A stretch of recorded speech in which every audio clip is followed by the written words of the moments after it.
Buksan po natin ang ating mga Biblia sa Genesis chapter 22. It is a long story about Abraham and his son, Isaac. Basahin natin sa Genesis chapter 22 verse 1 to 18. Sometime later, God tested Abraham. He said to him, "Abraham, here I am," he replied. Then God said, "Take your son, your only son whom you love, Isaac, and go to the region of Moriah. Sacrifice him there as a burnt offering on a mountain, mountain that I will show you." Early next morning, Abraham got up and loaded his donkey and took him two of his servants and his son Isaac. When he had cut enough wood for the burnt offering, he set out for the place God had told him. On the third day, Abraham looked up and saw the place in the distance. He said to his servants, "Stay here with the donkey, while I and the boy go over there. We will worship and then we will come back to you." Abraham took the wood for the burnt offering and placed it on his son Isaac. And he himself carried the fire and the knife. And as the two of them went together, Isaac spoke up and said to his father Abraham, "Father?" "Yes, my son." Abraham replied, "The fire and wood are here." And Isaac said, "But where is the lamb for the burnt offering?" Abraham answered, "God himself will provide the lamb for the burnt offering, my son." And the two of them went on together. When they reached the place God told him about, Abraham built an altar and there arranged the wood on it. He bound his son Isaac and laid him on the altar on the top of the wood. Then he reached out his hand and took the knife to slay his son. But the angel of the Lord called out to him from heaven. Alam niyo, di ba napakasaklap? You waited for 25 years. You waited for this blessing. And then God will ask you to sacrifice it. You know how painful it is, mga kapatid? Na tinatanong ka ng anak mo, kumpleto na, Dad. May kahoy na tayo, may pangsindi na ng apoy, nasa ng offering. Abraham knew that it was his son. Pero si Isaac hindi niya alam kung ano ang iaalay. Pero ang napakaganda, hindi ho umiyak si Isaac, hindi siya nagreklamo when his dad told him, "You will be the sacrifice." He just laid down on the altar and get ready to die. Minsan alam mo yon, yung binigay na sa'yo ng Diyos, minsan ay babawiin pa ng Diyos. It's just a matter of test of faith. Let us continue. When the angel saw, sa verse 11, but the angel of the Lord called out to him from heaven, "Abraham, Abraham, here I am." And he replied, "Do not lay hand on the boy," he said. "Do not do anything to him. Now I know that you fear God because you have not withheld from me your son, your only son." Abraham looked up, and there in the thicket, and he saw a ram caught by its horn. And he went over and took the ram and sacrificed it as a burnt offering instead of his son. So Abraham called the place, "The Lord will provide." And to this day it is said on the mountain that the Lord will be provided. And the angel of the Lord called Abraham from heaven a second time and said, "I swear by myself, declares the Lord, that because you have done this and have not withheld your son, your only son, I will surely bless you and make your descendants as numerous as the stars in the skies, as the sand of the seashore, and your descendants will take possessions of the cities of their enemies, and through your offspring all nations on earth will be blessed because you have obeyed me." Minsan pa manalangin po tayo. Panginoon, open our eyes of spiritual eyes of understanding. May we find revelation in every word, in every single thought, in every idea that comes from you. Make it pure and make it holy. That we will be able to use it in a practical way. Na magamit po namin ito para may apply namin sa aming buhay. Oras-oras, araw-araw. At makita po namin na walang nalulugi sa nagtatapat. At ang pagsunod ay kaakibat ng pagtalutod ng iyong kalooban. Kaya salamat po. May we always be in the center of your will. And may we always grow in godliness and grow in grace. And as we expect, you will strengthen our hearts that in every battle, in every disruption, and in every disturbance, we will not be dislocated, we will not be distracted, because we know that we have the advanced information. After all this, after the trials of our lifetime, will come the blessing of our lifetime. Kaya salamat po. We entrust everything in your hands. Pumunta kami dito na may galak sa aming puso o may kabigatan sa aming puso. Uuwi kami na napawi ang lahat ng mga ito sapagkat si Jesus ang prinsipe ng kapayapaan. Salamat po sa iyong lahat ng papurit parangal. Ito ang aming samot dalangin sa pangalan ni Jesus. Ang lahat ng may hiningay sumigaw ng Amen. Amen. My message for today is entitled 3 Days from Nowhere. 3 araw na walang katiyakan. You have heard dito ho sa atin nung konteksto na sa 3 araw, nakita na ni Abraham ang kanilang lugar na dapat puntahan. It is uncertain situation. You're about to offer the greatest gift of your life. The Lord give it and now He will take it away. And sometimes we say this, malakas naman ako nung last year, bakit ngayon parang ako'y nanghihina at parang ako ay may sakit at nararamdaman. I pay my tithes, I pay my vow, I serve the Lord. But you are in the middle of nowhere, uncertainties. Deals are not pushing through. Contracts are not being signed. The market are going down. Your expectations are dwindling down. Yung inaasahan mo, nagsara ang pintuan. Kaya nga sasabihin ko sa inyo mga kapatid, sa lahat ng mga nagsarang pintuan, sa iyo at sa akin, huwag kayong mag-alala. Bibili tayo ng gusali na maraming pintuan. Amen? For all the doors that close to us, we will buy back and we will redeem the time and we will take what the enemy has taken away. Ang sabi ng Biblia, pag nahuli ang magnanakaw, magbabayad ng ilang doble, 7 doble. Kaya lahat ng nawala sa iyo, isosooli ng kaaway, may interes, may tubo, siksik, leglig at umaapaw. God will cause your enemy to pay you back. In the middle of nowhere. You cannot understand it. You cannot describe it. Why, oh why? Why is this happening? Ang isa sa mga major partner mo, supporter mo ay umalis at tinalikuran ka at hindi ka sinamahan sa iyong proyekto. Kung maunawahan po natin, ang naidulot ho nitong pagkakatawag ni Abraham, trauma, nerbiyos, pagkataranta, pagkabalisa. Mismong ang kanyang asawa na nakarinig ng kapahayagan that they will have a child. And look, I'm barren. Kaya anong ginawa ho ni Sarah? She called her maid and asked her, makipagtali ka, makipagsiping ka sa iyong amo. Para mangyari yung kapahayagan ng Diyos. Kasi kami matanda na, lipas na. Sarah was barren. And he tried to help God. At nung nagkaanak naman si Hagar, si Ishmael, yanong galit naman noon ni Sarah at selos at lagi niyang binuburagan at minamaldita si Hagar. Kaya kailangan ni Hagar na umalis. But in spite of that situation, God still blessed them. God gave them assurance that He's the God who sees.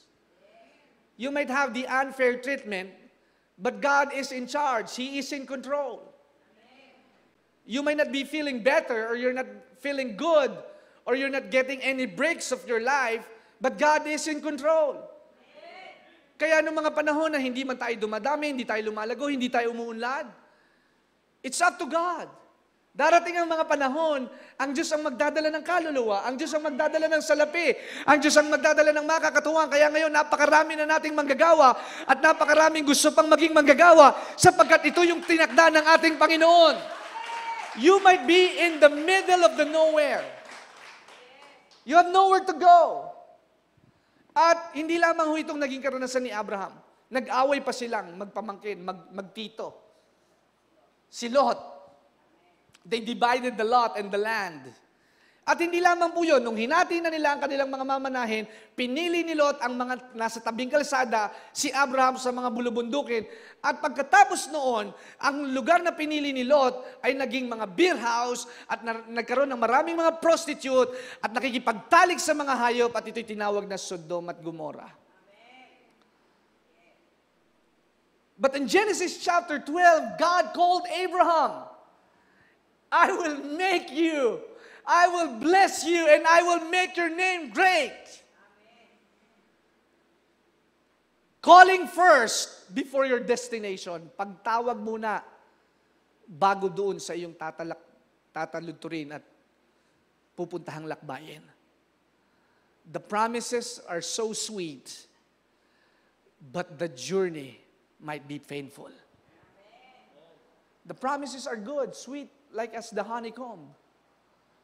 Diba? Ang ganda ng pangako ng kaligtasan, biyaya ng bagong buhay.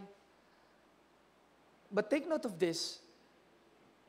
Jesus need to take the 39 slashes, sugat, tinik, pako sa krus. Ang layo ng Golgota mula doon sa kanyang pinagkagulpihan. Ang layo ng kanyang nilakad, di ba? Binuhat niya yung krus. And Jesus never thought of giving up. Kaya nga, di ba, one of His prayer in the prayer of Gethsemane, kung kalooban mo, aking Ama, tanggalin mo itong kahirapang aking dinadala, and the heaven was so silent. Because that's the only way. Through the pain, you will be processed. Through the pain, you will learn. Because pain is the breeding ground for your faith. Sa kapaitan lamang, gagalaw at gagana ang iyong pananampalataya. Pag ikaw ay kinakapos, pag ikaw ay may nararamdaman, pag ikaw ay nanghihina, pag ikaw ay nalulungkot, dun lamang lalago at uunlad ang iyong pananampalataya. You don't grow in the comfort zone, but you grow in the difficult hour. You grow in the wilderness. You grow in the times that you are in the isolation. You grow in the times that you are independent. Because this trust, this faith will continue to grow if you know that God is for you, God is with you, and God will bring you through. Lalago at uunlad ka pagka may problema ka. At makikita mo na ang Diyos ang dakilang mag-aaliw pag ikaw ay nag-iisa. You will never understand the preachings and the preachings and the preachings unless you've been through that message that you passed through the valley of the shadow of death. Kaya, after that, Sodom at Gomorrah.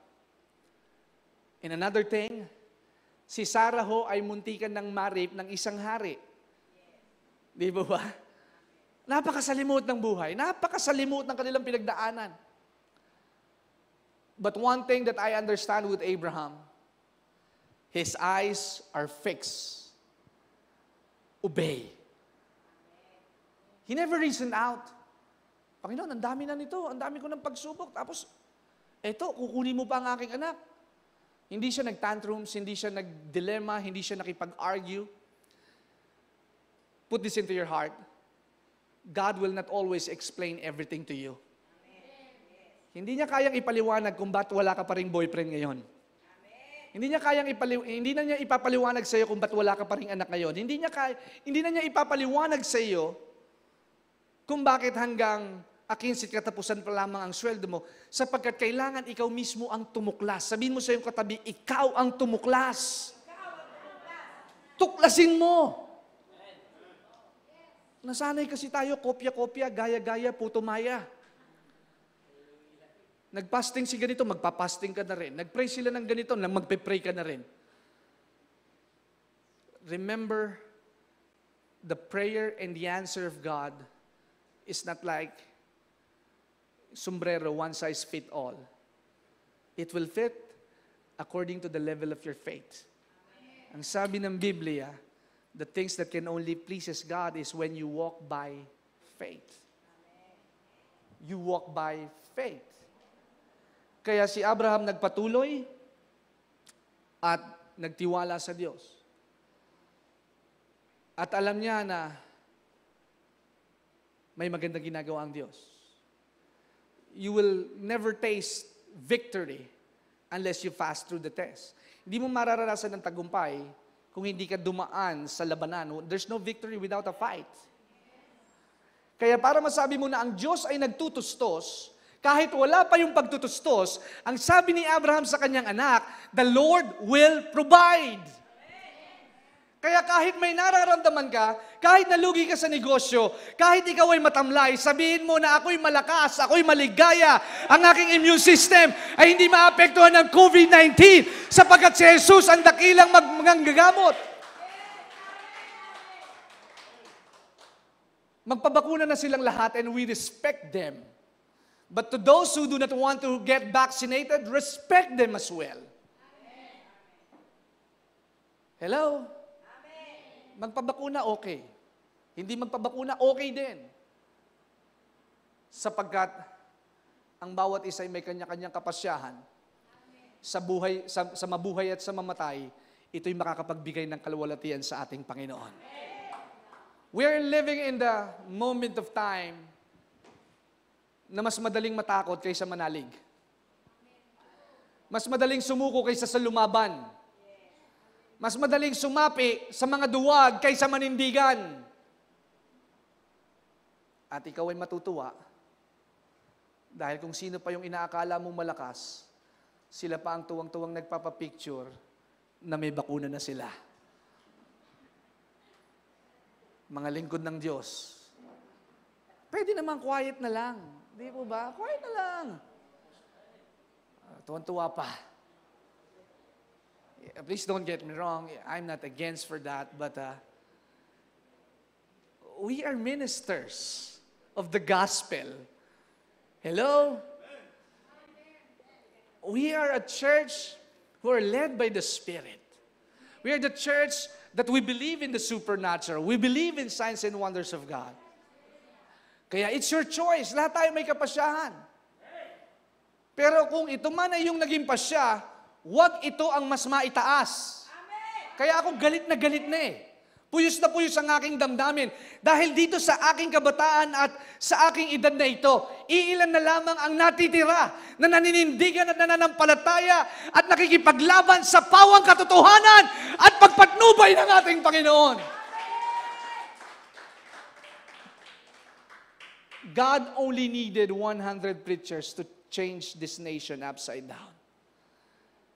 And may I pray with the help of the Holy Spirit, may I be part of that 100 preachers. Amen. Na hindi magko-compromise at hindi matatakot sa sinasabi ng tao sapagkat ako'y sumusunod lamang sa sinasabi ng ating Panginoon. Kaya mga kapatid, naniniwala po ako, God will give us a place. God will give us a building. Sa katapusan ng buwan na ito, I prophesy may tatanggap na 4 na taong tatanggap ng 5 milyon. Hallelujah. Wow! Damahin mo na ikaw yung tatanggap ng 5 milyon. Hallelujah! God will express everything. He will fast track. Kasi masyado nang nasisiklod ang simbahan. Masyado nang napipipi at masyado nang lumiliit ang space. And the church is being silent. That's why, most often, we wear this mask so that we cannot speak. We wear this mask so that we will be silenced. And I believe God is greater than any authority of men. Ito na ho ang mga panahon ng paninindigan. Kaya mga kapatid, yung pag-iyak natin ng pagluha, luha ng pakikipaglaban at pagtayo sa pangako ng ating Panginoon.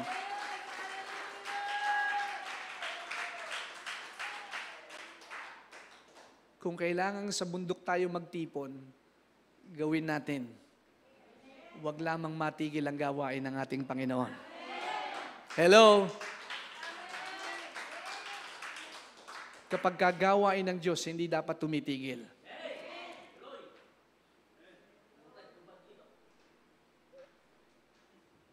Anong sabi ng Biblia? Huwag ninyong kaligtaan ng pagtitipon. Sinabi ba doon, magtipon kayo online? Wala namang ganun eh.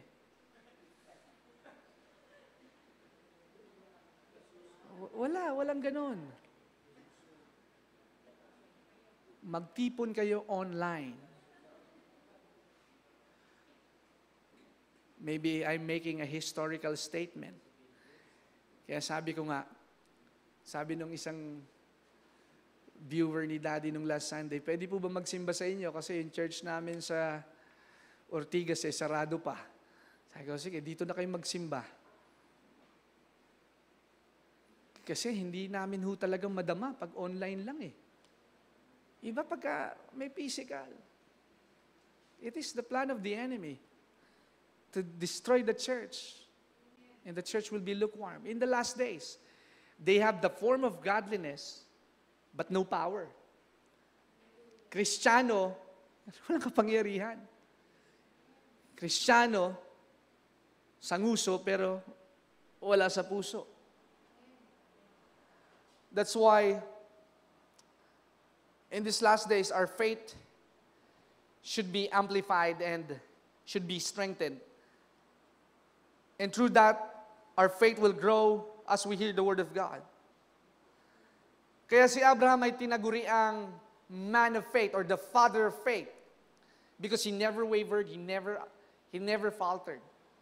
Because God will not give something to you or God will not allow something to you na hindi niya alam na hindi mo nalalaman na sa bandang huli ikaw ay magtatagumpay. God will not put you on a test. Ano sabi sa 1 Corinthians chapter 10 verse 13? That God will not give you a situation that you will be overwhelmed. You will not be tested beyond your capacity. But with the testing, God will make a way out. So God will not get something from you that He did not give something for you. Hindi kukuha ang Diyos sa iyo na wala naman siyang ibinigay. Kaya, si Jan, halika dito. Toxic ka muna mag-camera.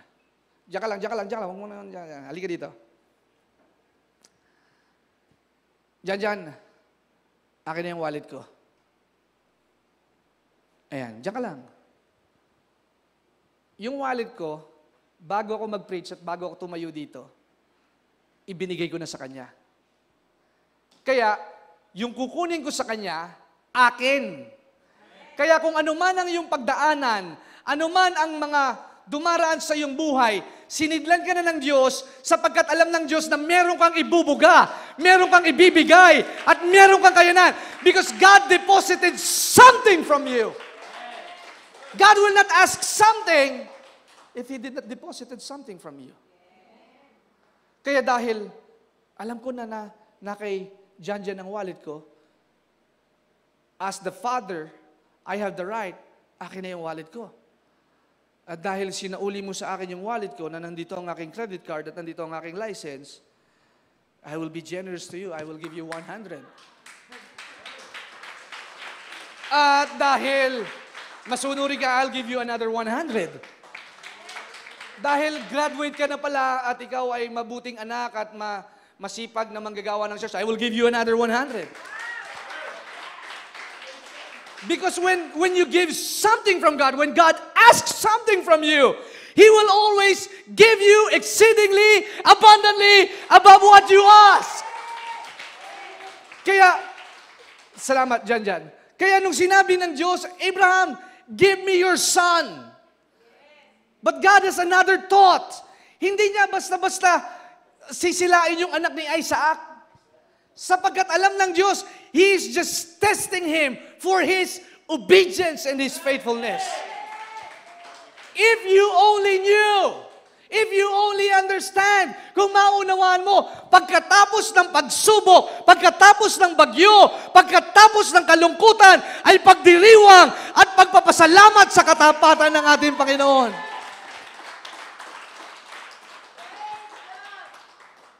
After these things,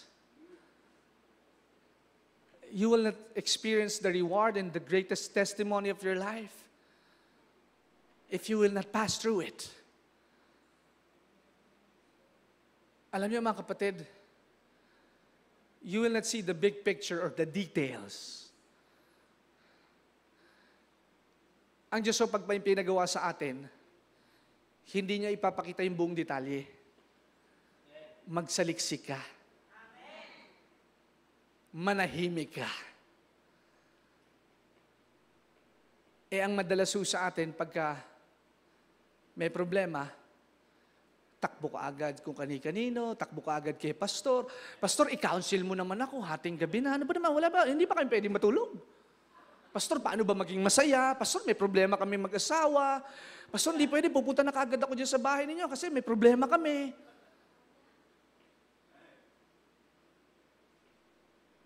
Be steadfast. Take time to think and calm your hearts. Sapagkat ang pinaka-perwisyong mga desisyon ay sa mga panahon na tayo ay padalos-dalos. Mga bagay na nasasalitaan natin hindi maganda. Mga bagay na ating naisusumbat. Mga bagay na ating inaakusa sa ating kapwa at mahal sa buhay sa mga panahon na tayo ay galit at padalos-dalos. Words can ruin life, but words can also bless a life. If you only knew, mga kapatid, after these things, after these trials, the trial of a lifetime might be difficult and might be painful. But if you hold on it, kapit. Sabihin mo sa iyong katabi, kapit ka lang. Ngayon, bawal na ang sabit sa jeep, kaya kapit lang. The trial of a lifetime, and if you hold on, it's going to become the blessing of a lifetime. Sometimes, you will be dislocated. Ito puro synonyms so ito, ibig sabihin pare-parehas ng meaning. Sometimes you will be dislocated, desolated, disrupted, disturbed, and displaced. But remember, God is still the same. Pabago-bago man ang sitwasyon mo, palipat-lipat ka man ng bahay, at pabago-bago ang iyong hanap buhay, wala kang permanenteng trabaho, wala kang permanenteng karelasyon, pero darating ang tamang panahon at tamang paggabay, aayos din ang iyong buhay, batay sa nais at kalooban ng ating Panginoon. He had a son to another woman named Ishmael. Lot and Abraham split up and then came to Sodom and Gomorrah. And nabanggit ko na ito kanina. Sarah was almost raped by a king. But in a dream, nag-appear ho at nag-usap sa kanya ang Diyos na, teka, hindi yan ang kapatid ni Abraham. Asawa niya yan. So, nagalit si Abimelech and he released Sarah. God does not always give explanations. You have to discover His ways and His will. You may not know where you are going, but as you know, God is with you no matter what you're going through. God will make it through. Hindi mo man alam kung saan ka papunta ngayon. Hindi mo man alam kung anong mangyayari sa atin after 10 years. After 10 years, there will be a lot of viruses na may imbento na naman. Pero naniniwala po ako, as the viruses increases, your faith also increases. kahit anumang mga virus ang lumagana pa for the next 10 years, if you trust God and you are happy all the way, anong sabi ng Biblia? A merry heart doeth good like a medicine. Tingnan nyo na lang si Sister Early. Walang maintenance medicine. 70 plus na. Maligayang naglilingkod sa ating Panginoon. Diba yan yung mga Hall of Famer eh. Diba? Hall of Fates. Na talagang sumasakay pa sa jeep yan. At pagka kulang ang pera ng church, nag-aabono pa yan. Nagpapakain pa ng mga katatayan pag-araw ng Martes. Di ba maligaya eh? Pag maligaya ka, walang sakit na mananatili sa iyo. Pag maligaya ka at lagi kang nagbibigay, hindi mauubos ang iyong paminggalan. Kaya, ang wallet ko hindi nauubusan ng laman. Bigay ng bigay, bigay ng bigay, bigay ng bigay, pati gwardiya binibigyan. Kaya pag tuwing bababa ako doon sa basement, laging nakasunod sa akin yung mga gwardiya, "Sir, magandang umaga po, ang tagal niyong nawala." Sabi ko, "Eto, nagbalik na ako, mamaya ulit tayo magkita, mag-usap ulit tayo mamaya." Alam niyo, pagka ang taong nakakakitaan ng liwanag at biyaya ng ating Panginoon, kinakasabi kang makasama. Kaya pag kinakasabikan ka, ibig sabihin may nakikita sa iyong kakaiba, may nakikita sa iyong kamangha-mangha, at may nakikita sa iyong magandang bagay na bunga ng ating Panginoon. Kadalasan, mas madalas ang bunga nga kaysa bunga ng Banal na Espiritu. Mas mabilis magreklamo, mabilis magalit, mabilis mamintas, mabilis magreklamo. That's why in these last days, we need the power of the Holy Spirit because only the Holy Spirit can give us the fruit of the Holy Spirit. Love, joy, peace, and long-suffering. Ngayon ang mga tao, pag intayin mo, galit. Mga tao, pakisuyuan mo, inis, pag out of the way. Ang mga tao ngayon, pagka medyo napagsabihan mo ng hindi maganda, o na-correct mo, na-rebuke mo, offended na kaagad. That's why we need the Holy Spirit so that we will have love, patience, and long-suffering. Kaya mga kapatid, sa huling panahon, our faith will be a living proof pag tayo ho ay puspos ng Banal na Espiritu. Lahat ho tayo binigyan ng Diyos ng mga pangarap. Pangarap na hindi shortcutin, kundi pangarap na dapat matupad. Gaano man kalaki at kahirap at kalayo ang iyong pangarap, pag alam mo na ang Diyos ang iyong kasama, matagal man ito, at mahirap man ito, pero pagbigay sa iyo ng Diyos yung pangarap at iniutos sa iyo ng Diyos, kahit ito'y mahirap, alam mong ito'y magagawa mo sapagkat kasama mo ang ating Panginoon at alam mo na ang Diyos ang magtutustos at ang Diyos ang magbibigay sa iyo ng kalakasan na ang buong mong sambahayan ay maglilingkod sa ating Panginoon. Every true dream God gives will make the same trek as Abraham's dream made through the place of confusion. Lahat ho ng mga pangarap na binigay sa atin ng Diyos, dadaan ho tayo sa ilang, dadaan ho tayo sa kabundukan. Ang bundok, inaakyat, hindi pinagkakampingan. Hello? Ang bundok, hindi tinitingnan, inaakyat. Kaya nung sinabi ng Diyos na ako magtutustos, pinaniwalaan ni Abraham na sa pag-akyat pa lamang niya sa bundok, sa baba pa lamang, magtutustos ang ating Panginoon. You don't say God will provide when you have the provision. You say God will provide when you do not have the provision, when you do not have the assurance, you do not have the right resources, but you believe that God is our source. Sasabihin mo na ang Diyos ay nagtutustos. Pag mga panahon na wala pa talagang nagtutustos. From scratch. Paano tayo makakapagtayo ng building ng gusali? Kailangan natin ng milyon. But remember, God is bigger than your dream. You need to take the same trek. You need to take the same path. Wala hong shortcut sa success. Lahat ho ng mga apostol at lingkod ng Diyos dumaan sa bingit ng kamatayan. And Paul said,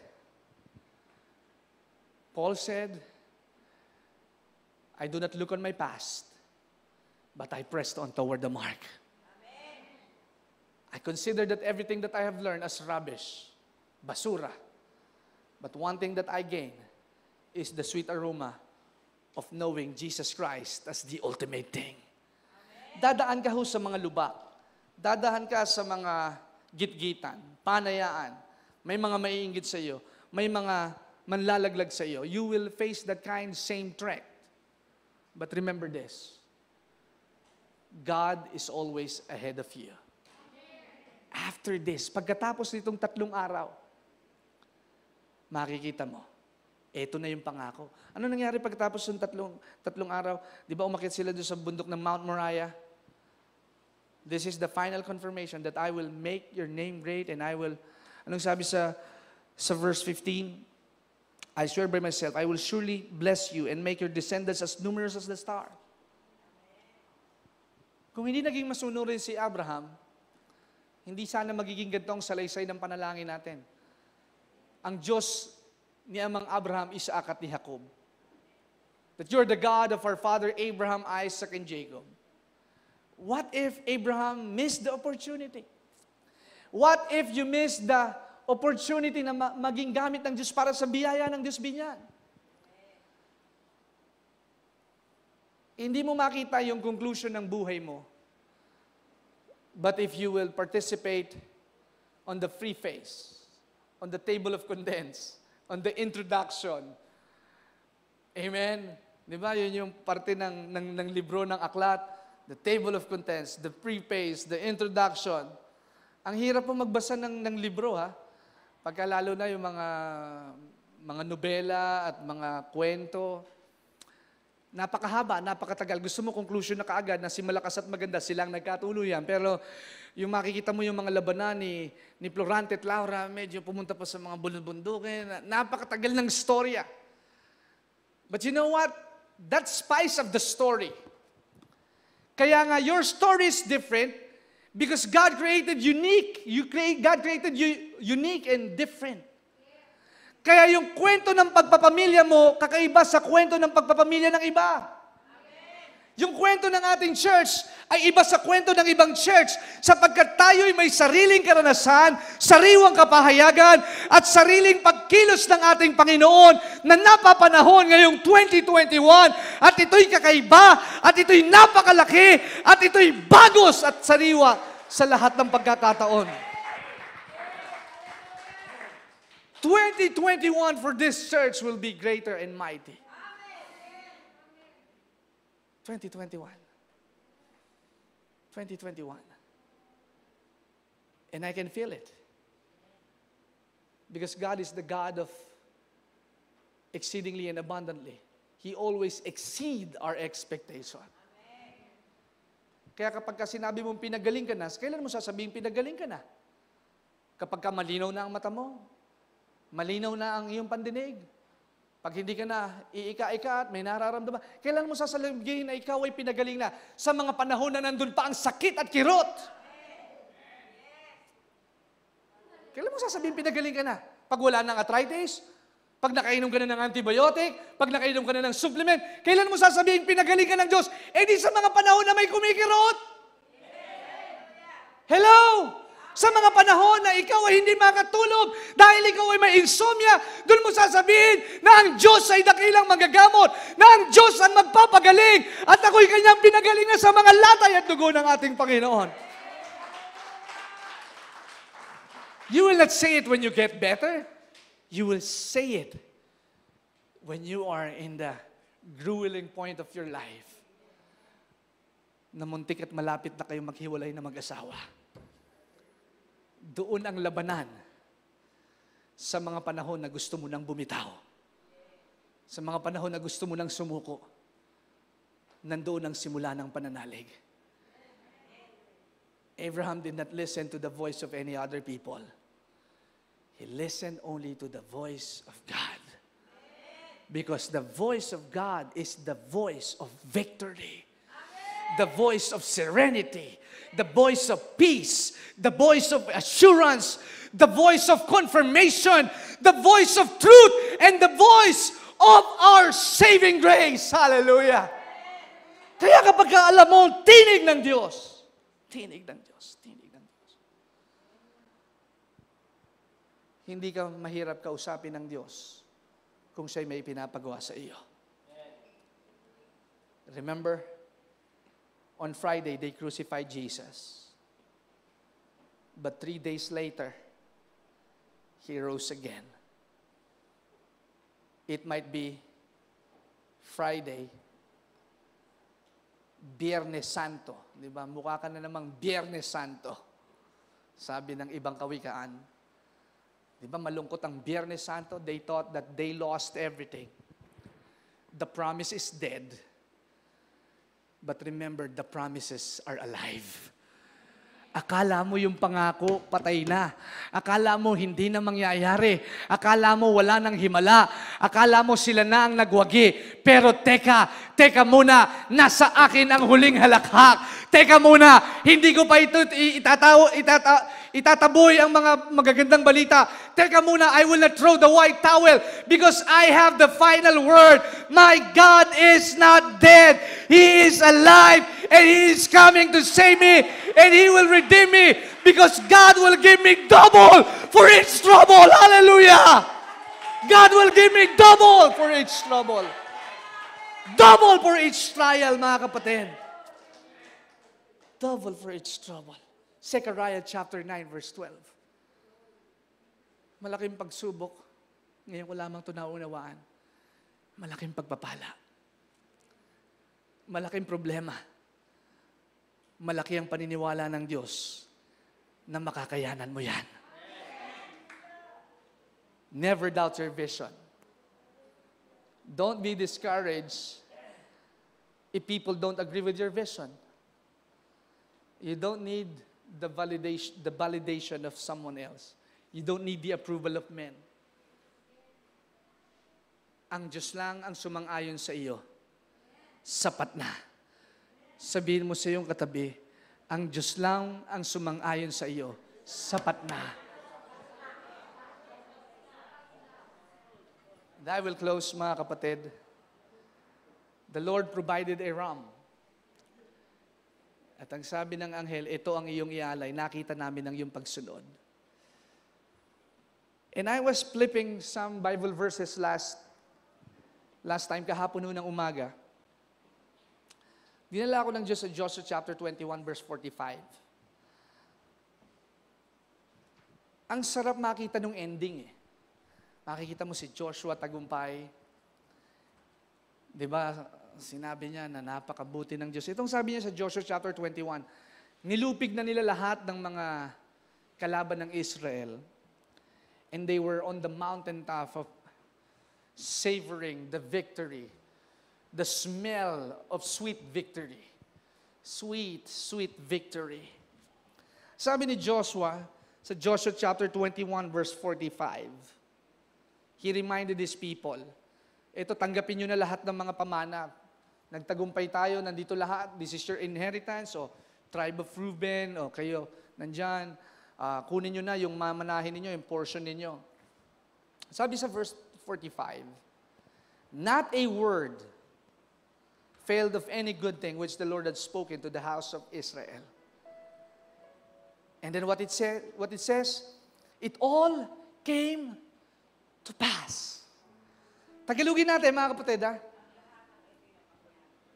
Ang lahat ng ito ay napangyari, lahat ng salita ng Diyos, hindi tayo binigo. Sa lahat ng kanyang mga pinangakuan, hindi lumagpas, hindi nagkulang ang pangako ng ating Panginoon. Dito sa bayan ng Israel, lahat ito ay nangyari. Amen. Nangyari. Sabihin nga po natin lang sabay-sabay, nangyari. Not a word. Not a single word. And closing sa 23 verse 14 to 16, sabi ni Joshua, behold, this day I am going the way of all the earth. And you know in all your hearts and all your soul that one thing, not one thing has failed. All the good things. Lahat ng mabubuting bagay. From day 1 sa Joshua chapter 1, di ba? Meditate the word of God day in and day out. Be strong in the Lord and be of good courage. As I was with Moses, I will be with you. From day one in the book of Joshua. Di ba marami silang na-encounter ding mga kalaban? One time, meron silang kapitbahay na nagsabi, mga taga-san kayo, dito lang po kami, malapit lang. Yun pala mga espiya at mga kalaban. Maraming nagtaksil.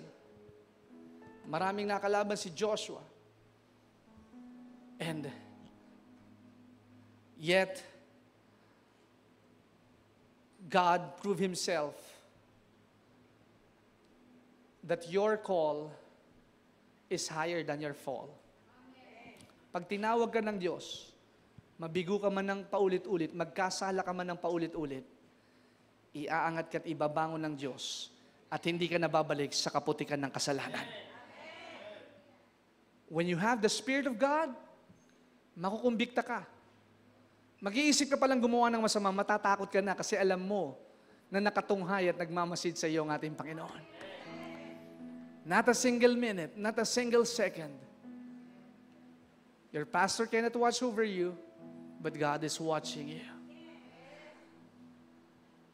Behold this day, you know in all your hearts, in all your soul, that not one thing has failed, all the good things which the Lord your God spoke concerning to you. All have come to pass. Not a word of them has failed. Therefore it shall come to pass, that as all the good things have come upon you, which the Lord your God promised, so the Lord will bring upon you harmful things. So when you dishonor God and disobey God, kung gaano kabuti sa iyo ang Diyos, ganun din naman ang parusa pag ikaw ay sumuway sa ating Panginoon. Until He has destroyed you from this good land, which the Lord your God has given to you. Nakarating sila, Joshua, sa promised land. Nakarating sila sa promised land. Pangakong lupa. A land filled with milk and honey. Though they just thought it was a dream, but dream do come true. Minsan nakala natin pangarap lang, suntok sa buwan, suntok sa Mars. But when God gave you a dream, He will give you a promise. He will give you a way so that you can walk through it. And as you walk through it, you will see breakthrough and you will see freedom and deliverance from the hands of God. Because if the hand of God is upon you, there's no weapon formed against you will prosper. Kaya do not doubt God. As I finish today, huwag ninyong pag-alinlanganan ng pagkakatawag sa inyo ng ating Panginoon. Even in this place na pinagdalan sa inyo ng ating Panginoon, huwag ninyong pag-alinlanganan. At naniniwala po ako, pag kayo ay pinangungunahan ng banal na Espiritu, yung nilalaman ng puso ko at pangarap ko, iaalay din ng Diyos sa puso ninyo at pangarap ninyo para tayo magkakaisa ng isang layunin.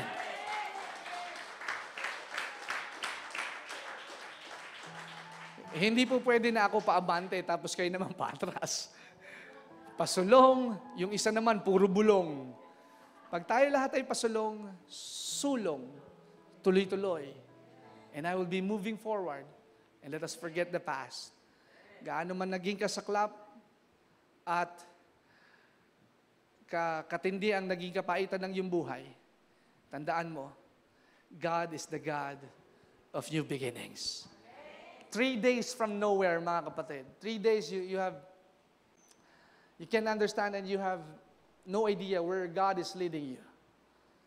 Tandaan po ninyo, si Jonah, ibinalik siya ng Diyos sa Nineveh dahil siya'y para sa Nineveh para ipahayag ang pagsisisi sa mga nilalang na naroroon. Kaya mga kapatid, tumakbo ka man at lumayo sa pagkakatawag ng Diyos, dadalhin ka pa rin niya sa pagkakatawag niya sa iyo.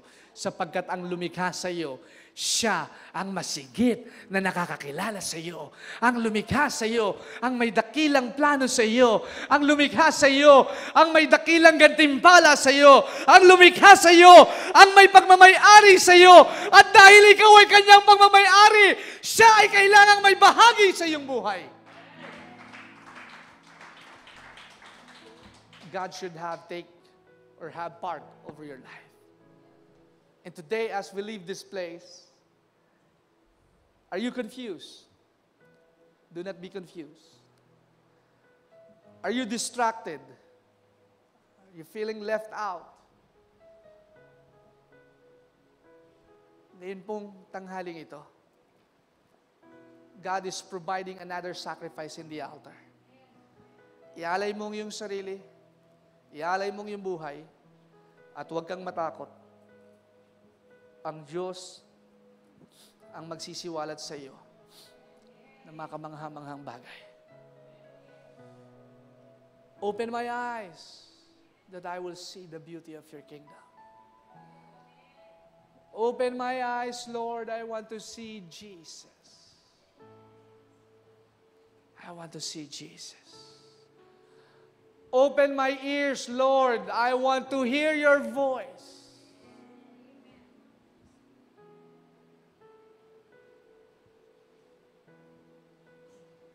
Alam niyo yung classic song, Open my eyes, Lord, I want to see Jesus.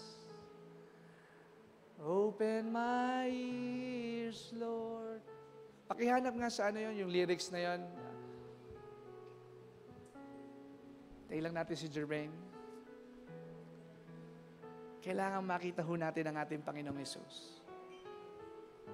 Wag kayong nakatingin kay pastor, wag kayong nakaasa kay pastor, umasa kayo kay Jesus.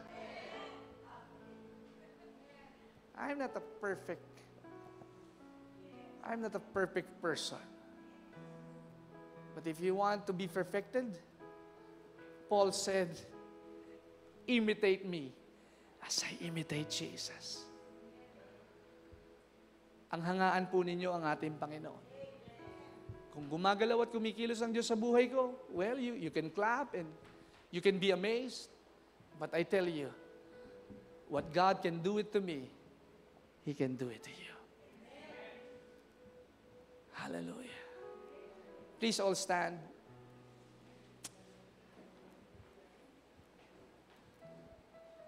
Open my eyes, Lord. As you close your eyes, let your spirit be opened and the spiritual eyes of understanding. Just give me more 1 minute. Open up your ears. Lord, I want to hear your voice. Instruct me in the way that I should go. Lord, I want to feel your presence. Lord, I don't want this gathering or this fellowship will be insignificant. And I don't take light of this moment. Hindi ko po binabaliwalang halaga ang pagtitipong ito. I'm serious, Lord God. Seryoso po ako na gusto kong lumakad at humakbang sa kalagayan na ikaw ay laging mapapurihan at mabigyan ng kaluwalhatian.